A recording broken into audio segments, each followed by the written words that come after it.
အားလုံးပဲမင်္ဂလာပါ Asset Education Channel နဲ့ပြန်လည်ကြိုဆိုလိုက်ပါတယ်ကျွန်တော်ဒီနေ့မှာတော့ online teaching တွေမှာအသုံးပြုလို့ရမယ့် Classroom Screen တစ်ခုအကြောင်းကိုမျှဝေပေးသွားမှာဖြစ်ပါတယ် Okay ကျွန်တော်ဒီနေ့အသုံးပြုမှာတော့ Classroom Screen ဆိုတဲ့ website လေးပဲဖြစ်ပါတယ်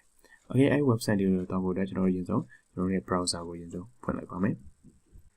Okay ကျွန်တော်တို့အခုရင်ဆုံးအခု browser ကိုရောက်တဲ့အခါမှာကျွန်တော်တို့ဒီကနေပြီးတော့ search ကနေပြီးတော့ Classroom Screen ဆိုပြီးတော့ကျွန်တော်တို့ရိုက်ပြီးတော့ရှာလိုက်ပါမယ်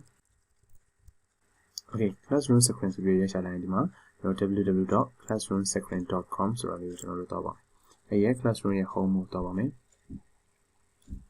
Okay, အဲ့ဆိုတော့ကျွန်တော်တို့ဒီ website တွေကိုဝင်လိုက်ပြီဆိုရင်တော့ဒီလိုမျိုးပုံစံလေးကိုကျွန်တော်တို့တွေ့ရမှာဖြစ်ပါတယ်။ Okay, ကျွန်တော်တို့ဒီမှာတော့ကျွန်တော် sign up for free ကိုမလုပ်တော့ဘဲနဲ့ဒီခါလေးနဲ့ launch လုပ်ပြီးတော့သုံးကြည့်ပါမယ်။ Okay, အဲ့မှာဒီမှာ launch လုပ်လို့ရတယ်လို့ဒီကနေ launch now နဲ့လည်းတော့လို့ရတယ်။ကျွန်တော်တို့ဒီကနေပဲစပြီးတော့ကြည့်လိုက်ပါမယ်။ Okay ပါဒါဆိုရင်တော့ကျွန်တော်တို့ပထမဆုံး whiteboard လေးတစ်ခုကို create လုပ်ပြီးသွားပြီကျွန်တော်တို့ဒီမှာ launch လုပ်ပြီးသွားပြီဆိုရင်ကျွန်တော်ဒီဘက်မှာ setting ကိုအရင်ဆုံးပြချင်ပါတယ်ဒီ setting ဘက်မှာရှိတဲ့ setting button လေးပါနော် setting button လေးကိုနှိပ်လိုက်တယ်ဆိုရင်ပထမဆုံး language ရွေးလို့ရမယ်ပြီးရင်ကျွန်တော်တို့ရဲ့ screen name ပေးလို့ရဟုတ်ပြီနော်ကျွန်တော်ဒီမှာ screen ကဘာအကြောင်းအရာလဲပေါ့နော် name ပေးလို့ရမယ်ပြီးရင်အောက်မှာထပ်ပြီးရှိသေးတယ်ဒီမှာ png file တွေ download ဆွဲလို့ရမယ်ပြီးရင်image တွေ download ဆွဲလို့ရတာရှိမယ် screenshot ရိုက်လို့ရမယ် background local အခုကျွန်တော်တို့ background ထည့်ခြင်းနဲ့ဒီ whiteboard ကြီးရဲ့ background ထည့်ခြင်းနဲ့ဆိုရင်ကျွန်တော်ဒီကနေပြီးတော့ computer ထဲမှာရှိတဲ့ image ကိုကိုယ်စိတ်ချ image ကိုသုံးလို့ရတယ်လို့အဲ့ဒါကိုမသုံးချင်ဘူးဆိုရင်အောက်ကိုဆက်သွားမယ်နောက်တစ်ခုကတော့ background picture ဆိုရင်ကျွန်တော် background picture လေးကို click နှိပ်လိုက်မယ်ဒီမှာသူ့စီမှာပါထားတဲ့ picture တွေအများကြီးပေါ့နော် auto ပါနေတဲ့ picture တွေဖြစ်တယ် okay အဲ့ဒါဆိုရင်နောက်တစ်ခုထပ်သွားမယ်ကျွန်တော်အဲ့ဒါလည်းမသုံးသေးဘူးဆိုရင် background animated ကိုတွက်ကြည့်အောင် animated မှာလည်းဒါသူပေးထားတဲ့ original တွေပါမယ် okay ဒီမှာတော့ကျွန်တော်တို့ဒီ background color ဒီကျွန်တော်တို့အသုံးဝင်ဆုံးဖြစ်တယ် background color မှာရှိတဲ့ color တွေကိုရွေးလို့ရဒီမှာ color တွေအများကြီးပေးထားပါတော့ကျွန်တော်တို့ဒီမှာ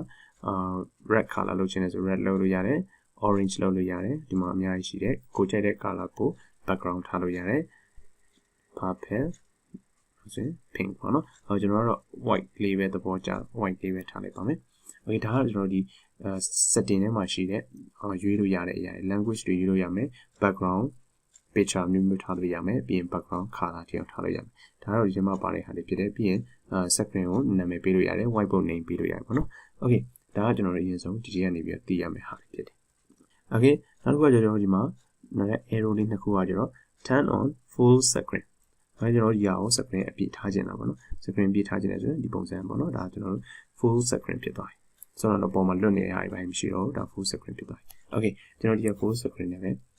ဲလွတ်ပြပါမယ် okay ကျွန်တော်ဒီအောက်ပိုင်းမှာပါတဲ့ feature လေးတွေတွက်ကြည့်အောင်ဒီအောက်ပိုင်းမှာပထမဆုံးဆုံးတော့ပြောတယ်ကျွန်တော်တို့ background setting ကနေပြီးတော့ဝင်ပြီးတော့အသေးစိတ်ရွေးလို့ရတယ်လို့ဒီ background ဆိုတဲ့ button ကနေနေပြီးတော့လည်းကျွန်တော်ဒီအစောနောက်လိုမျိုးပဲအများကြီးသုံးလို့ရတာရှိမှာပေါ့နော်ဒီမှာ background တွေကြာလာတဲ့အများကြီးရှိမယ်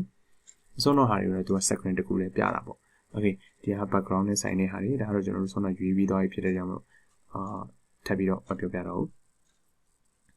okay နောက်တစ်ခုကကျွန်တော်ဒီမှာ random name ဘာလို့ random name ကလည်းကျွန်တော်တို့ဒီကလေးတွေကိုစတင်ရင်းနဲ့စာမေးမဲ့လူအလှည့်ရွေးတာပဲဖြစ်ဖြစ်ဒါမှမဟုတ်ဘယ်သူနဲ့ပြောရမယ်အဲ့လိုမျိုးပေါ့နော် random name လှည့်ခြင်းတဲ့အခါမှာကျွန်တော်တို့ဒီဟာလေးကိုသုံးလို့ရတယ်သုံးလို့ကောင်းတယ်ပေါ့နော်ဒီမှာ random name ကိုနှိပ်လိုက်တယ်ဆိုရင်ကျွန်တော် box လေးကြာလာတယ် okay နော်အဲ့တော့ကျွန်တော်ဒီမှာနာမည်လေးတွေရေးလို့ရမယ်ဥပမာကျွန်တော်ရေးလိုက်မယ် okay ကျွန်တော်ဒီမှာကျောင်းသားလေးယောက်ရဲ့နာမည်ရေးလိုက်ပြီပြီးရင်သူတို့ကို random နဲ့ဘယ်သူအရင်ဆုံးကြားမလဲဘယ်သူက first လဲဘယ်သူက second လဲပေါ့နော်အဲ့လိုမျိုးအလှည့်ရွေးတဲ့အခါမှာကျွန်တော်ဒီလိုမျိုးနာမည်လေးရွေးပြီးတော့ဒီကနေရွေးလို့ရတယ် okay ကိုနာမည်ရွေးပြီးသွားပြီဆိုတော့ဒီ choose ကိုနှိပ်လိုက်ပါ okay သူကနေပြီးတော့ auto ရွေးပေးနေပါလိမ့်မယ် okay ဒါပထမဆုံးကြားရသူ Tom ပေါ့နော် okay Tom ကြားပြီးသွားပြီဆိုတော့ Tom ကိုဖယ်ချင်တယ်ဆိုရင်ကျွန်တော်ဒီပုံမှာရှိတဲ့ arrow လေးကိုတစ်ချက် click လုပ်လိုက်ပါပြီးရင် Tom ကို delete လုပ်လိုက်ပါမယ်okay ကျွန်တော် Tom ကို delete လုပ်လိုက်ရင်3ယောက်ပဲကျန်တော့မယ်အဲ့ဒါပြီးရင်နောက်ထပ် choose ကိုထပ်နေမယ် okay ဒီမှာဆိုရင် number 2က Jane ဟုတ်ပြီနော် Jane နဲ့ဒီလိုပဲ Jane ကြပြီးသွားပြီဆိုတော့ကြောင့်မလို့ Jane နဲ့မှာဖယ်လိုက်မယ် okay နောက်တစ်ယောက်လာမယ် okay နောက်တစ်ယောက်ကိုဆက်လှည့်တယ် number 3ကတော့ကျွန်တော်တို့ Chris ဖြစ်သွားပြီ okay Chris ဖြစ်သွားတော့ Chris ကိုတော့နောက်ဆုံးက Kim ပေါ့အဲ့လိုမျိုးနဲ့လည်းဒီ random name လေးကိုအသုံးပြုလို့ရတယ် okay နောက်တစ်ခုကတော့ dice ပေါ့နော် answer တုံးဖြစ်တယ် answer တုံးလှည့်ပြီးတော့လည်းကျွန်တော်တို့သင်ကြားရေးမှာလိုအပ်တယ်လို့အသုံးပြုလို့ရတယ် okay ဒီမှာဆိုရင်ကျွန်တော် dice ကိုနှိပ်လိုက်တဲ့အခါမှာ ဒီမှာ dice တစ်ခုလေးရှိတဲ့ဟာကြာလာတယ်ဒီဘက်မှာနှစ်ခုပြန်လို့လှည့်ချင်တယ်ဆိုရင်3 dice ပေါ့နော် okay ဒီနောက်ဆုံးမှာတော့3 dice တိအောင်ပါတယ်3လုံးပြန်လို့လှည့်လို့ရမယ်ပေါ့နော်3လုံးပြန်လို့လှည့်လို့ရမယ်ဒါတွေကတော့ကျွန်တော်တို့ကိုယ့်ရဲ့သင်ခန်းစာပုံမူတည်ပြီးတော့အဆင်ပြေသလိုအသုံးပြုလို့ရတယ်ဒါကတော့ dice နဲ့ပတ်သက်တာဒီမှာသူ့ကိုလှည့်ချင်တယ်ဆိုရင်ဒီပါလေးကို click တစ်ချက်ထောက်လိုက် dice လေးတွေကပြေးနေတယ်ပေါ့နော်ကိုယ့်ရဲ့သင်ခန်းစာမှာလိုအပ်သလိုသုံးလို့ရပါတယ် dice ပြီးတဲ့အခါမှာတော့ကျွန်တော်ဒီ sound level ပေါ့နော်ကျောင်းသားတွေရဲ့အတန်းဘယ်လောက်ထိအောင်ကျယ်လာမှလဲပေါ့နော် sensitivity ပါတယ်ဒီမှာ maximum noise ပါတယ်ကျွန်တော်အနေနဲ့တော့အရင်သုံးမဝင်ဘူးဒီမှာ noise အရင်အတန်း volume က high ဖြစ်သွားပြီဆိုတော့ဒီလိုမျိုးလေးပေါ်လာဒီအောင်မှအလန်းလေးနှိပ်ပေးထားတယ်ဆိုရင်ဒါကြော်နေပြီဆိုရင်အလန်းတန်လေးထွက်လာမယ်ပေါ့နော်အဲ့လိုမျိုးလေးရှိပြီ okay ဆိုတော့ဒါကsound level နဲ့ပတ်သက်တဲ့ဟာ okay နောက်တစ်ခုကတော့ media ကတော့အသုံးဝင်ပါတယ် media ကိုနှိပ်လိုက်တယ်ဆိုရင်ကျွန်တော်ဒီမှာ image ကိုယ့်ရဲ့ computer ထဲမှာတော့ဖုန်းထဲမှာရှိတဲ့ image ကိုထုတ်လို့ရတယ်လို့ YouTube ကနေပြီးတော့တိုက်ရိုက် link ယူမယ်ဆိုရင်လည်းရပါတယ် okay ကျွန်တော်ဒီမှာ image ကိုနှိပ်လိုက်တယ်ဆိုရင်ကျွန်တော်တို့ file ထည့်ဖို့အတွက်ဒီလိုမျိုးလေး box လေးကြားလာမယ်ဒီ clip လေးတစ်ချက်ထောက်လိုက်ပြီဆိုရင်ဒါကျွန်တော်တို့ file ထည့်ဖို့အတွက်ရောက်သွားတာဖြစ်တယ်ဒီမှာ picture ထည့်လို့ရတယ်လို့ကျန်တဲ့ဟာတွေလည်းအများကြီးထည့်လို့ရတယ်ဒီမှာကျွန်တော်ထည့်လိုက်တဲ့ပုံလေးဒီကိုရောက်ရှိလာပြီ okay ဒီမှာဒီ arrow လေးကနေပြီးတော့ကျွန်တော်တို့အကြီးအသေးခြုံတာကြီးတာအကုန်လုပ်လို့ရတယ်ပေါ့နော် okay ကျွန်တော်တို့ပုံမှန် site တွေပဲထားလိုက်မယ် okay အဲ့လိုမျိုးပဲဒီမှာနောက်တစ်ခု video ကပြချင်နေရဆိုတော့ကျွန်တော်ဒီအောင် click ထပ်နှိပ်ပါ video ကို click ထပ်နှိပ်ဒီမှာကြာလာမယ်ကျွန်တော်ဒီကနေပြီးတော့ YouTube ကနေပြီးတော့ကျွန်တော်တိုက်ရဲ့ link ထည့်မယ်ပေါ့နော် okay တိုက်ရဲ့ link တစ်ခုထည့်မယ်ဒီမှာကိုပြချင်နေတာတစ်ခုပေါ့နော်ဥပမာကျွန်တော် YouTube ကိုတွားလိုက်မယ် okay ကျွန်တော် YouTube ရောက်တဲ့အခါမှာထားပါတော့body parts ပေါ့နော် body parts ဆိုပြီးတော့ body parts for kids ဆိုပြီးရိုက်ပြီးတော့ရှာလိုက်မယ် okay ဒီမှာ body parts နဲ့သက်ဆိုင်တဲ့ဗီဒီယိုတွေအများကြီးကြာလာမယ်ပေါ့နော် okay အဲ့ဒါဆိုကိုပြချင်တဲ့ဗီဒီယိုလေးကို click တစ်ချက်ထောက်လိုက်ပါပြီးရင်ကျွန်တော်တို့ဒီအထက်မှာပေါ့နော်ဒီမှာပေါ်နေတဲ့ link လေးကို copy ယူလိုက်ပါမယ် okay အဲ့ဒီပုံမှာပေါ်နေတဲ့ link လေးကို copy ယူပြီးရင်ဆိုတော့ classroom screen ထဲမှာရှိတဲ့ဒီ link နေရာမှာကျွန်တော်တို့ paste လေးချလိုက်ပါ okay အဲ့ပြီးရင်ဒီဘက်က video ပေါ့ YouTube video ပုံစံလေးကိုနှိပ်လိုက်တယ်ဆိုရင်ဆိုတော့ကျွန်တော်တို့ YouTube မှာတိုင်းကြည့်ခဲ့တဲ့ video တွေကဒီ screen မှာလာပြီးတော့ကြာနေမှာဖြစ်တယ် okay အဲ့ဒါကိုကျွန်တော်တို့အကြီးအသေးချဲ့ပြီးတော့ပြလို့ရတယ်ဒီမှာချုံပြီးတော့ပြချင်ပြရတယ်ဒီမှာတစ်ခါလည်းဗီဒီယိုလာမယ်ပေါ့နော် body okay ဒါဆိုတော့ကျွန်တော်ဒီ YouTube ဗီဒီယိုဒီ whiteboard တစ်မျက်နှာထဲမှာပဲပြလို့ရတယ်ကျွန်တော်ဒီမှာ YouTube ကိုတော့ပြလိုက်ဒီမှာပြန်ရေးလိုက်မလုပ်ဘဲနဲ့ဒီကနေပြီးတော့ပြရင်းနေပြီးတော့ဥမာကျွန်တော်ဒီထဲပြတဲ့အစိပ်ပိုင်းလေးတွေကိုဒီမှာတစ်ခါလည်းချပြီးတော့မှတ်လို့ရတယ်ချပြီးတော့ပေါ့နော် okay ဒါကတော့ video file လေးတစ်ခါလည်းပြလို့ရတာဖြစ်တယ် okay နောက်တစ်ခုကကျတော့ QR code ပါ QR code ကလည်းကျွန်တော်တို့ဒီကျွန်တော် website တွေရဲ့ QR code တွေကိုထည့်လို့ရတယ်ဒီမှာတော့ classroom.screen.com ဆိုပြီးတော့ဒီမှာပါလာတယ်ဒါသူ့ရဲ့မူရင်း QR code ပေါ့နော်ကျွန်တော်တို့ကဒီ website link ကိုပြချင်တာလေအဲ website link ကို copy ယူလာပြီးတော့ဒီမှာချလိုက်တယ်ဆိုရင်သူ့ရဲ့ QR code လေးပြောင်းသွားမယ်အဲဒီ QR code ကို scan ဖတ်လိုက်တာနဲ့သူ့ရဲ့ website link နဲ့တခါလေးရောက်သွားမယ်ပေါ့အဲ့လိုမျိုးပေါ့နော်ဒါ QR code လည်းသုံးလို့ရတယ် okay ကျွန်တော်တို့နောက်တစ်ခုကတော့ drawing ပေါ့နော်ဒီ drawing ကိုသုံးဖို့အတွက်ဒီပေါ် click လေးတစ်ချက်ထောက်လိုက်မယ်ဒီမျိုး box လေးကြာလာမယ်ကျွန်တော်တို့လိုအပ်တဲ့နေရာကိုဆွဲပြီးတော့ရွှေ့ပြီးတော့သုံးလို့ရတယ်ဒီ box လေးတွေပေါ့နော်ဒါမှမဟုတ်သေးပြီးတော့သုံးချင်တယ်ဆိုရင်လည်းကျွန်တော်တို့ဒီဘေးမှာရှိတဲ့ arrow key တွေနဲ့ဒါသေးလိုက်လို့ရတယ် okay ကျွန်တော်တို့ဒီအောက်က video file လေးကိုပြမယ် okay မှတ်စရာရှင်ကျွန်တော်တို့ဒီမှာရေးလိုက်မယ်ဥပမာ body parts ပေါ့နော်ကျွန်တော်တို့ဒီမှာတခါလေးရေးချင်ရေးလို့ရတယ်ဒီမှာ color တွေအများကြီးရွှေ့လို့ရတာရှိတယ် color တွေရှိမယ်ဒီမှာ pen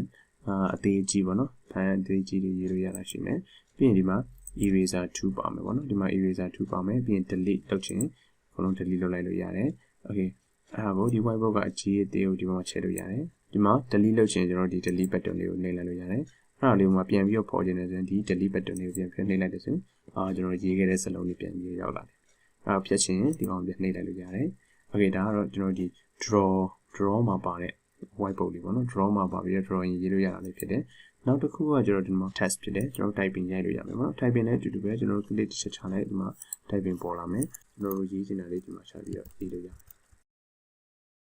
ဒီမှာတော့အများကြီးလုပ်လို့ရတယ်ပြီးရင် color တွေ change လို့ရတာတွေရှိမယ်ကျွန်တော်ဒီမှာ select ပေးပြီးတော့ color change လို့ရတာတွေရှိမယ်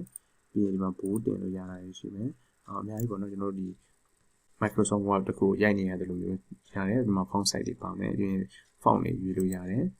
်ဒီမှာသူပေးထားတဲ့ font တွေပါတယ်ပြီးရင်ကျွန်တော်သင်ချာတွေဆိုရင်အပေါ် tab ညွှန်းကိန်းတွေပေါ့နော်ဥပမာ10 square လို့ဟာမျိုး10 2ရိုက်ပြီးမှဒီ2ကို square တင်တာမျိုးအဲ့လိုမျိုးတွေဒီမှာတစ်ခါလေးသုံးလို့ရတယ်ပေါ့နော် okay ပြီးရင်ဒီဘက်မှာလည်းဒီသင်ချာနဲ့ပတ်သက်တဲ့ sign တွေ for h တို့ပါတော့သုံးရင်ဒီဘက်မှာအများကြီးသုံးလို့ရသေးတယ် okay ဒီမှာလည်း base တွေပါရိုက်ချင်တယ်ဆိုရင်ဥပမာကျွန်တော်တို့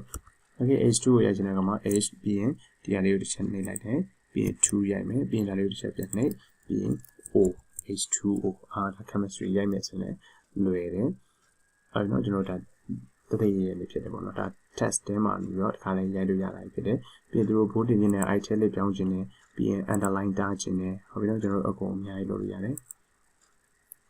okay ဒီမှာပြီးရင်သူ့ကို number တက်ချင်လား number တက်ချင်ဒီမှာ number တက်လို့ရတယ် okay ဒီမှာတော့ကျွန်တော်စမ်းပြလို့ကြည့်ပါနော်ဒီမှာလည်းအများကြီးရှိတယ်ဒီမှာသူ့ position တွေချက်ရွေးလို့ရတယ် middle လားဒီမှာနောက်ညီလာပေါ့နော်သူ့ကိုလည်းပဲအကြီးအသေးအများကြီးလုပ်လို့ရတယ်နောက်တစ်ခုကကျတော့ walk symbol ပေါ့နော် walk symbol လေးပါထားတယ်ကလေးငယ်လေးတွေသုံးတဲ့နေရာမှာကျွန်တော်တို့ sign လေးတွေပြပြီးတင်လို့ရတယ်ဥပမာကျွန်တော်ဒီ walk symbol ကိုနှိပ်လိုက်တယ်ဆိုရင်ကျွန်တော်ဒီမှာသူ့လည်း box လေးကြာလာတယ်ပေါ့နော်ဒီ box လေးကြာလာပြီဒီ box လေးကိုကျွန်တော်ဒီဘက်လေးပဲထားလိုက်ပြီ okay ဒါဆိုရင် silence ပေါ့နော် okay ဒီပုံလေးကိုမြင်လာတယ်ဒီ sign လေးကိုမြင်လာတယ်ဒါ silence လောက်ခိုင်းထားတယ်ဆိုတော့သူတို့နားလဲနောက်တစ်ခုဒီမှာဆိုရင်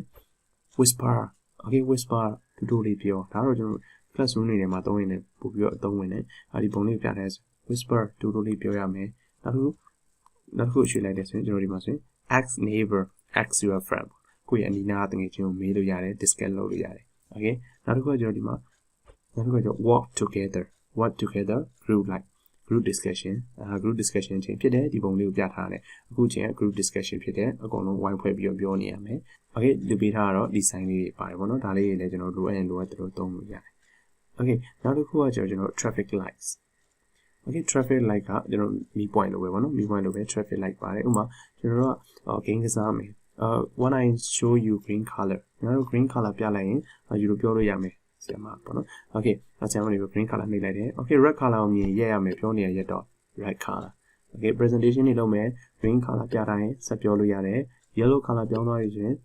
minute ပြည့်တော့မယ် okay red color ကိုပြောင်းလိုက်တယ်ဆိုရင် stop ရက်ရတော့မယ်အဲ့လိုမျိုးလေးကလေးတွေကိုရင်ဆုံးရှင်းပြထားမယ်ပြီးရင်ဒီ sign လေးတွေအသုံးပြုပြီးတော့ကျွန်တော်တို့က class ကို control လုပ်လို့ရမယ်ပေါ့နော် okay ဒါ traffic light နဲ့ပတ်သက်တာနောက်တစ်ခုကကျတော့ timer ပါမယ်ပေါ့နော် okay နောက်တစ်ခုကကျတော့ timer ကလည်းကျွန်တော်တို့တရားကိုဘယ်နှမိနစ်ပြောရမယ်ဒီမှာ presentation လုပ်တဲ့ဒီမှာတရားကိုဘယ်နှမိနစ်ပြောခွင့်ပေးထားမယ်ဒါဝင်မိကုန်းတစ်ခုကိုဘယ်နှမိနစ်အတွင်းဖြည့်ရမယ်ကျွန်တော် timer လေးကို click လုပ်လိုက်မယ် okay ဒီမှာဆိုရင်ကျွန်တော်တို့ timer ပေါ့နော် timer ဒီမှာဘယ်နှမိနစ်ထားထားမှာလဲကျွန်တော်က second 30ထားကြည့်မယ်ပေါ့10 second ထားကြည့်မယ်ပေါ့10 second ထားကြည့်မယ် okay တရားပြောရင်10 second ထားပေးထားမယ်ပြီးရင် play ကိုနှိပ်လိုက်ဒီဘက်မှာ circle လေးနဲ့အချိန်လေးကိုရွေ့နေမှာပေါ့နော်okay ဒီရောက်ရင် red color လေးပြောင်းတော့မယ်ပြီးရင်ဒီရောက်ပြီဆိုတော့ alarm မြည်ပြီပေါ့နော် okay alarm မြည်တဲ့နေရာမှာကျွန်တော်တို့ဒီမှာ alarm တွေ sign တွေသုံးလို့ရတယ် alarm မှာဒီမှာ music ပုံလေးရှိ okay အကောင်လေးကို click လုပ်လိုက်ဒီဘက်မှာ alarm အများကြီးပဲပေါ့နော်ကျွန်တော်ဒီ alarm ကိုအသုံးပြုမယ်ကိုအသုံးပြုခြင်းနဲ့ alarm ကိုသုံးလို့ရတယ်ဒီမှာဆိုရင်အတန်အမျိုးမျိုးရှိရမတူညီတဲ့အတန်မျိုးပေါ့နော်ကိုသဘောကျတဲ့အတန်ကိုပြောင်းထားလို့ရတယ်ဒါ timer နဲ့ပတ်သက်တာကို minute ကိုဘယ်လောက်ထားခြင်းလဲဒီပုံမှာ black sign လေးတွေအောက်မှာ minus sign လေးတွေအမေတိုးခြင်းနဲ့ဆိုရင် black sign လေးကိုနှိပ်ပြီးရောခြင်းနဲ့ဆိုရင် minus sign လေးကိုနှိပ်တယ်ဒါကျွန်တော်ဒီမှာဒီလွယ်တကူပဲပြောင်းလို့ရတယ်ပေါ့နော်ဒါက timer ထဲမှာပါတဲ့ button လေးတွေဖြစ်တယ် okay နောက်တစ်ခုက stop watch ကျွန်တော်ဒီမှာ stop watch လည်းသုံးလို့ရတယ်ဘယ်နှမိနစ်နေရက်ရမယ်ဘယ်နှမိနစ်ပဲအချိန်ပေးထားမယ်အဆုံးတော့timer နဲ့မရည်ချင်းကျွန်တော်ဒီမှာဒီဟာလေးကိုစပြီးလုပ်လိုက်တယ်ဆိုရင် okay ဒါကတော့သူ counting လုပ်နေရပါတော့second တွေကို counting လုပ်နေရဒါတော့သူ counting လုပ်နေတဲ့အချိန်ပေးထားတယ်ကျွန်တော်ဒီမှာရက်ချင်တယ်ဆိုရင် pause ကိုရက်မယ်ပြီးရင် start ပြန်နေမယ်ဒီမှာ lap သူမေ့သွားတဲ့နေရာဘယ်နှမိနစ်မှမေ့သွားလဲစသဖြင့်ပေါ့နော် clear လုပ်ချင်တော့ကျွန်တော် red color နေလိုက်အောင်ပါပဲဒါက stop watch လေးကိုသုံးလို့ရတာဖြစ်တယ်နောက်တစ်ခုကကျွန်တော်ဒီမှာစာသင်ခြင်းတစ်ချိန်မှာစာသင်နေပြီဆိုရင်အချိန်ကိုကိုယ်နေပြီးအောက်ကကွန်ပျူတာဘာမှနိုင်ပြန်ကြည့်မနေရအောင်ကိုယ့် screen မှာပေါ်ချင်နေဆိုရင်ဒီ clock လေးကိုနှိပ်ထားလိုက်လို့ရပါတယ် okay အဲဆိုကျွန်တော်ဒီဘက်မှာနိုင်လေးလာပေါ်တယ် okay အဲ့နိုင်လေးမှာဒီမှာgreen color လေးကိုကျွန်တော် change လို့ရတယ်ဒီမှာကျွန်တော် red color လေး change နေပါမယ် okay ဒီ color လေးပေါ့နော်ကျန်တဲ့ color change လို့ရတယ် red color လေး change နိုင်မယ်သူကဒီဘက်မှာ 12 ဆိုတာလေးကိုနှိပ်လိုက်လို့ဆိုရင်ဒီမှာ24 hour ပြောင်းလာရင် PM နဲ့ AM လေးပါပြမယ်ပေါ့နော်ဒီမှာနိုင်ရဲ့သူ auto သွားနေမှာဖြစ်တယ်ဒါ clock ကိုစာသင်နေနေဒီဘက်ချက်မှာစာရေးနေတဲ့သင်နေနေဘယ်နှစ်နာရီလဲဆိုတော့ဒီဘက်မှာကလေးတွေလည်းမြင်ရတယ်ကိုယ်လည်း auto မြင်နေရမယ်ပေါ့နော်ဟုတ်ဒါ